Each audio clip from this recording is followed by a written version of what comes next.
For some hours.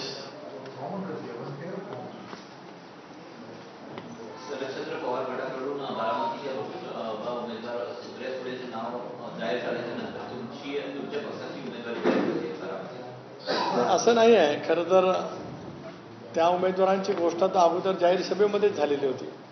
त्यामुळे ती गोष्ट आणि या गोष्टीचं काही कोइन्सिडन्स असण्याचं काही कारण नाही. सर काहीच कारण नाही. कारण मागे एकदा जाहीर सभेमध्ये सुद्धा त्या संदर्भातली गोष्ट अधिकृत झाल्यासारखीच होती.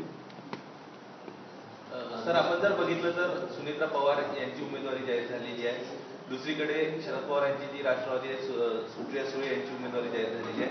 या सगळ्या लढतीकडे तुम्ही कसं बघता? कारण तुम्ही एकत्र होतात, यानंतर एक परिवारातलेही दोन सदस्य समोरासमोर उभे ठाकले आहेत या निवडणुकीमध्ये, आणि दुसरीकडे आपण जर बघितलं तर एकाच विचारधारेचे जे पक्ष होते त्याचे दोन पक्ष झाले. आता ते त्याच पक्षाचे म्हणजे राष्ट्रवादीकडनं दोन उमेदवार त्या ठिकाणी एकमेकांसमोर असतील, दोन वेगवेगळ्या राष्ट्रवादी. तुमचा कनेक्ट होता आधी या सगळ्या लोकांसोबत, कसं बघता ही लढत कशी असेल?